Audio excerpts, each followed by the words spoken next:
Hello, and welcome to the Your Book is Your Hook radio show, where you get the opportunity to go behind the books and discover the process from thought to sales of how other authors have succeeded in getting published and how they use their book as their hook. You'll also find out about industry professionals and resources to help you as a writer and author with your book project, so you can write, market, publish, and make money with your book. My name is Jennifer S. Wilkov, and I'm your host for today's show. I'm a best-selling, award-winning author who's also a book business consultant, literary agent matchmaker, a ghostwriter, and a speaker and trainer for authors and writers like you. I provide services to help you write your book, build your platform, act as your business liaison, create your book proposal, powerfully market your book, and get you published. Today's show features two guests who I have the pleasure of interviewing. Linda O'Connor of O'Connor Communications supports authors like you as an industry professional and publicist. And Mary Hutchings Reed, who is the author of the book Courting Kathleen Hannigan, and who fulfilled her dream to become a fiction novelist. This is a very important show for you as an author and writer, since access to Linda and Mary is limited. Today we have the unique opportunity to talk with them about their experience and expertise. Stay tuned, as right after this brief message, we'll be talking with Linda O'Connor. Today I have the pleasure of talking with Linda O'Connor, who is an owner of O'Connor Communications, a public relations firm in Lake Forest, Illinois, which specializes in books and authors. It's a joy to welcome Linda to the show. Hi, Linda. Hi, Jennifer. Thank you for having me on the show. It's so great to talk with you. You know, I really love what you and Jim do in your public relations firm. And oftentimes when I talk to authors, they ask me, why do I really need public relations? I mean, I'm going to get my book published with a book publisher. Aren't they going to promote my book? Well, you know, we all wish that the publisher would do a lot more work for the author, but the reality is they're so swamped with work that they really do hardly anything for the author. And so it's up to the author to do as much PR as they can. In fact, a component of your book proposal should be how you are going to publicize your book. And then the better that your book proposal is, the more chance that the publisher or the literary agent will actually take you on as a client. So it's very important to have all your marketing plan in place before your book is even published. Now, Linda, this is really counterintuitive to the way it used to be in the traditional publishing field, where you could actually plan your marketing and your promotional plan with the publisher. But that's really changed nowadays, and like you're saying, you really have to have that up front, don't you? Yeah, you really do. And actually, the publishers are laying people off. Their budgets are much smaller for everything, and PR is part of that. And you would think that if they gave their authors a big advance or something, that they would want to promote their authors, but they don't. They don't have the time, the energy, and the staff to do it. So it's really up to the author to do it. Now, let's make some differentiations and clarifications for our listeners, because public relations is a really big part, and it has a lot of pieces that go into it. So really, what is the difference between advertising and public relations? Well, public relations actually is kind of a secret profession because people don't understand it, because you know when you take an ad, the ad, you pay for it, and it's there in the paper. You can guarantee that. But with PR, it's much more subtle. It's built on relationships. You've got to actually pitch the editor of the newspaper, magazines with a good story idea, and you've got to convince them that it's in the best interest of their readers or their listeners to have you on the show. So actually, public relations is the management of the flow of information between the author and the public. So it's the way an author communicates a message to the audience, and it informs, educates, and persuades the audience to act a certain way, like to buy your book. So it's much more subtle than an ad where you pay for an ad. You don't pay for PR. You can't buy an editor no matter what. You can't say, I'm going to buy you this, I'm going to take you out for dinner, whatever. No, the editor's got to love your story. So it's a real art and a skill for the publicist to convince the editor to do a story. It's much more so, and it's just different. I know that Bill Gates once said, if I had $2, I'd spend half of it on PR. So it's kind of like, it's very important, but subtle. People don't talk about it very much. And like with advertising, it does control its message through the placement, through media placement. So you pay for the ad, and you can guarantee that it will be there. It's a sure thing, whereas PR, there's not really a sure thing. You've got to plan more on your strategy as to how to convince the editor to put the news in the paper. Now, one thing that you've mentioned very clearly is that this is an art. Yeah, it's an art. And one of the most important parts of an art is having a team. Because isn't there a possible backfire if you attempt to be your own public relations person? Well, it's kind of like an agent, like a sports agent. They won't negotiate.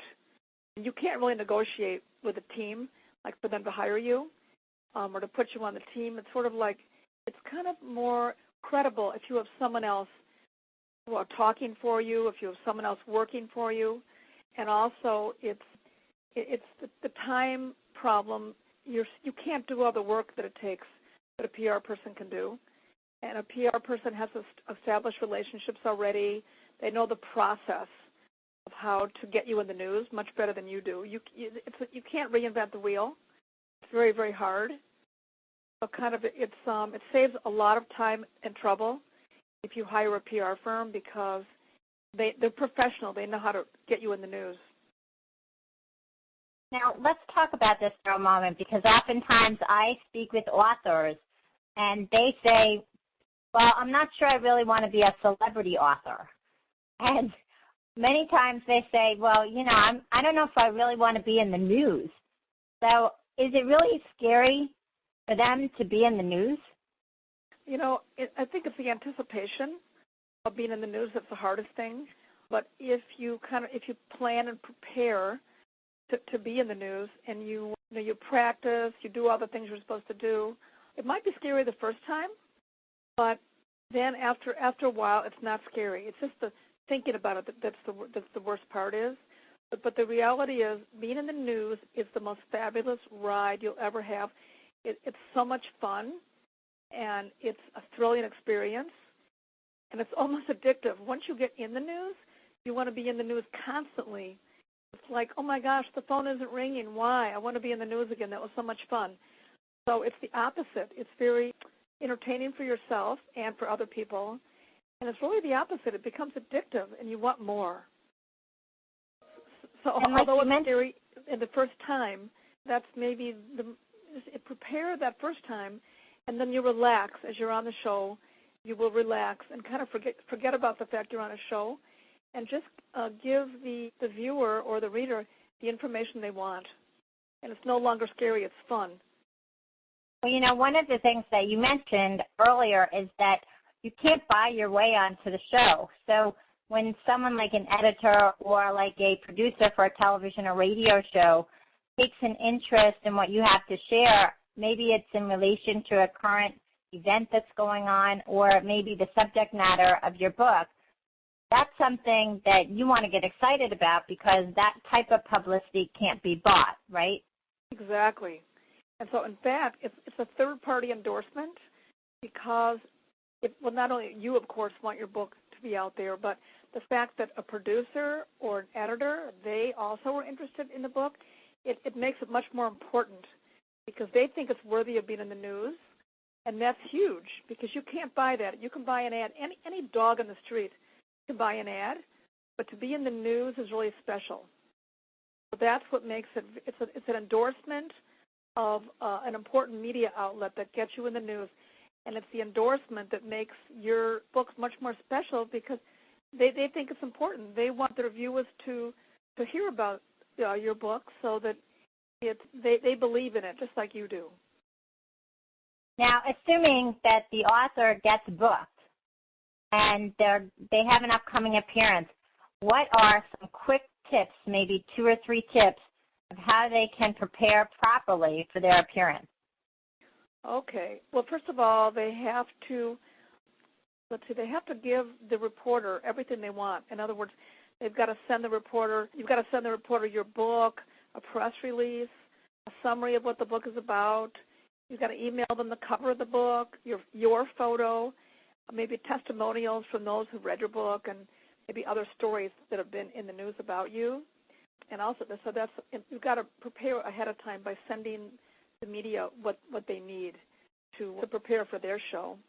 And also, you've got to realize that you've got something to teach your audience, something new. So kind of think about why they're having you on the show, and maybe you could even listen to the show in advance so you know what the show is all about and what would interest the viewers of the show. And think of the key points you want to make, and then write them down in advance. So you're making sure what the key points are, and that you will talk about those key points so you don't forget in the heat of the moment. And also try to think of how you can say your book title in the interview. You might not say just like, well, my book says that or my book says this, but include your title of your book in the interview. Like I might say, O'Connor Communications could really help you, because I'm talking about our company, O'Connor Communications, so it reminds the viewer or the listener who you are. So I would say in the same vein, talk about your book, say your book, and how that book can help the audience. And also send the reporter a list of questions that they can ask and their answers, so the reporter can ask you the right questions on the news, maybe in your article or on TV, so that the reporter isn't lost. They'll have some guidelines as to what to ask you. And then lastly, practice with a friend. Practice speaking back and forth. They can ask you questions. They can pretend they're the reporter and that you're the person being interviewed. So if you practice and then do other things, the interview will really be good. Those are some great tips. And now let's talk about what happens after the appearance, after you have the media interview. How can an author leverage that so that they can use it as a part of their platform? Yeah. Well, number one, put that interview on your website. Make sure that other people are seeing it, even like future media people, because the media do like to know what you sound like, what you look like, and if they can have either a video or a link to the interview, that will help the future reporters, so that you are actually, and then now you become sort of more of a celebrity person, because you've been in the media, you've been on the radio, or you've been on TV. So definitely put that on your website. You can Twitter about it. Before your appearance, email your friends, tell them that you're going to be on the show, Twitter about it, put it on your LinkedIn page, your Facebook page, and even blog about it. And therefore, you're kind of then you'll get more listeners to the show. And you know what's another great idea is to let your local newspaper know about it, the fact that they're going to be interviewed. You're going to be interviewed, and maybe if you say you're going to be interviewed, it can either be in a calendar of events, or they could do a feature story on you. So that would really be excellent if your local paper could talk about the fact that you're going to be interviewed.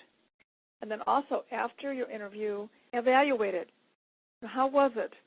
Listen to your interview and decide, did you talk too fast? Were there too many ums and uhs in your interview? How can you make it better the next time? And then try to think about that. And then afterward, after everything else, write a letter to the interviewer and thank him for having you on his show. And then also you might say, can he tell other producers, about you? If you had a really good interview, they might tend to tell other people about you. And so that's good. You want a positive buzz out there about how good you were. So the more people that can hear your interview, the better it'll be for everybody included.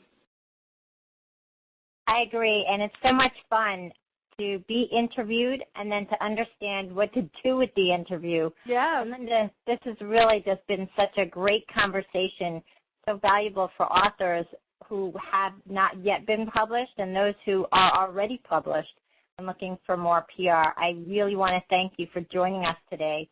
And I want to make sure that our listeners have an opportunity and a method to to contact you. So can you share that with us, please?